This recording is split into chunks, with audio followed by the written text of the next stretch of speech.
அனைவருக்கும் வணக்கம். சுபமாரிமுத்து திருப்பூரிலிருந்து. குருவுடைய சாபம் நீங்கி குருவுடைய ஆசீர்வாதம் பெற குரு பகவான், தனித்த குரு பகவானுக்கு மஞ்ச வஸ்திரம், கொண்டக்கடலை மாலை, சாமிக்கு நெய் விளக்கு. இது வியாழக்கிழமை அன்னைக்கு காலையில் 6 to 7 தட்சணாமூர்த்திக்கு குருவுடைய மந்திரத்தை சொல்லி சாமிக்கு தேங்காய் பழம், பூமாலை, கல்கண்டு வாங்கி அர்ச்சனை பண்ணி 1 கிலோ மஞ்சப்பொடி வாங்கி அந்த மஞ்சப்பொடியில் அரிசி கலந்து எல்லாத்து கையிலையும் கொஞ்சம் கொஞ்சம் அரிசி கொடுத்து குரு பகவான் கோயிலில் வச்சு நீங்கள் ஆசீர்வாதம் வாங்கினீங்கன்னா உங்களோட குரு சாபம் நீங்கும். நல்ல வாழ்ந்த முன்னோர்கள் யாராவது இருந்தால் அவங்களுக்கு ஒரு மரக்கட்டலில் ஒரு மரச்சேர் ஒன்று வாங்கி, அவங்க குரு சிம்மாசனம் ஒன்று வாங்கி கொடுங்க.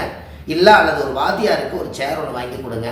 குருவை உட்கார வச்சு அழகு பார்த்தீங்கன்னா குரு சாபமெல்லாம் நீங்கி உங்கள் ஜாதகத்தில் குரு ஆசீர்வாதம் பெற்று வாழ்க்கையில் நீங்களும் ஒரு சிம்மாசனத்தை அடைவீங்க என்று சொல்லி உங்களுக்கு வெற்றி நிச்சயம். நன்றி, வணக்கம்.